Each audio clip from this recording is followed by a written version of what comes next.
Welcome back, friends. It has been way too long since we have seen our next guest. You know her, you love her. She's our dear friend of the show, advocate and warrior, direct from New York City, Lynn Shaw. Lynn, good morning. Merry Christmas. Happy holidays. So good to see you.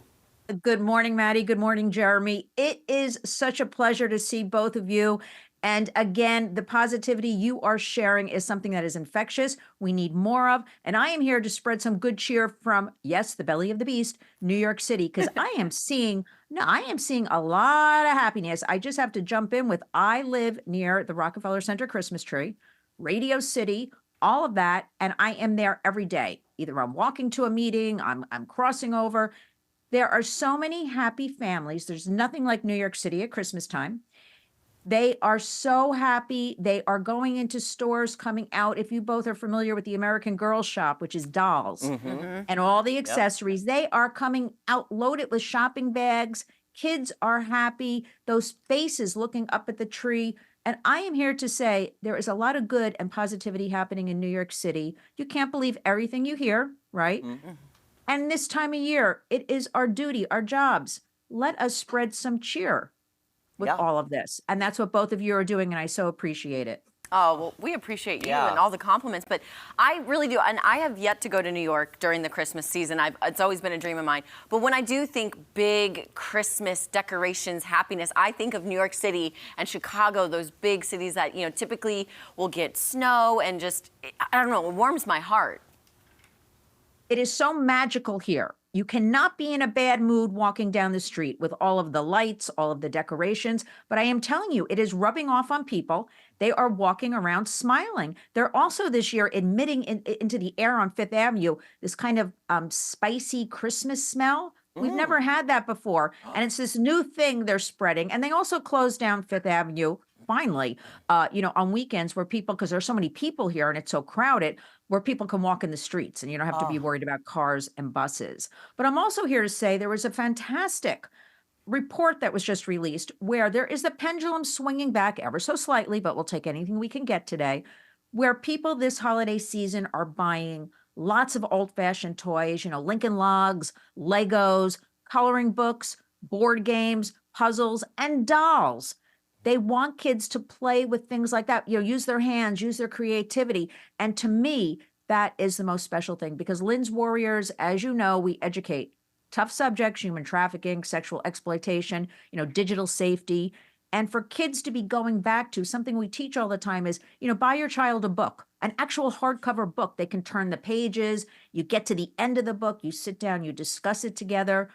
And we're seeing that ever so slightly. So I'm very excited going into 2024. I think there's a lot of positivity happening and the public is waking up and taking action. And that's what we love at the Warriors. So what do you think this callback to nostalgia is? What do you think it is about this? I love what you said in the email, devices down, puzzles up. You know what I'm saying? What do you think is leading towards this, a memory of a simpler time? Yes. It's just that, Jeremy. Oh no, Lynn froze. Lynn? Oh no. We were on a roll. Okay, we're gonna stretch. We're gonna try to get Lynn back. She froze for a second. Yeah. But I do know she has great Wi-Fi there in New York City, though. Yes. Well, what did I say this morning? I find it sad that, This couple of years especially, and they're taking action. So they're going back to what they remember, whether it's books, board games, simple things. Well, Lynn, you froze there for a second. We had about 10, 15 seconds of you freezing. Can you reiterate that point one more time about the simpler times?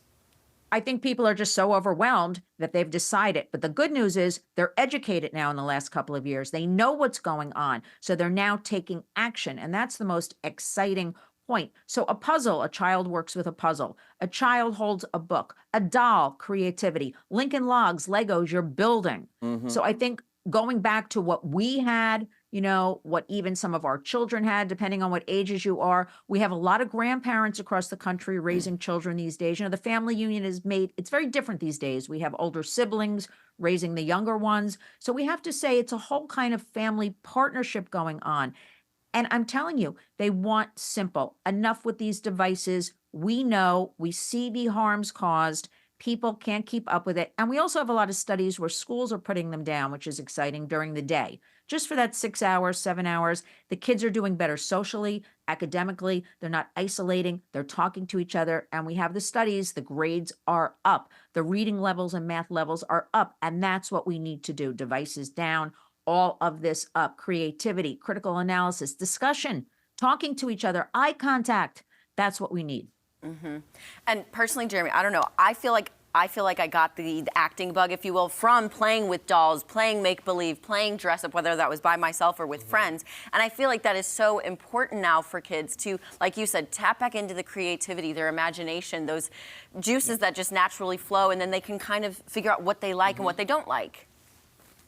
Maddie, you hit that's the nail on the head. That's how we all learn, right? That's the magic. And that is what the devices have replaced. The average 9 to 17-year-olds have 4 different devices: phones, laptops, Chromebooks, gaming consoles. We always forget about that one. That's a big one. Big You know one. what? And all the kids are doing is staring. They don't like it. They swipe to the next. So they're not focusing. They're not concentrating. But when you have a doll or you're building with Legos, you're thinking. Your mind is going. And you know what? We do also have the studies. I like to always be very factual about it. Everything I say can be backed up by studies and facts.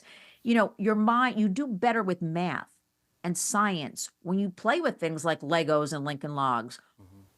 That creativity creates better grades. So we are pushing on it, and I'm very hopeful because so many more people are awake. They're becoming warriors. They're taking action. And if anybody's stuck, you can always contact me. It's always lynswarriors.org. I made it very simple, Maddie and Jeremy. Everything's Lynn's Warriors because you know what? I want to empower all of you. Well, I want to Lynn, help all of you. thank you Yes, so much. thank You you, are a Lynn. beacon of positivity and hope in this very dark world, and we appreciate everything you're doing. So, Merry Christmas to you and Lionel. Give him our love, and we look forward to seeing you in the new year.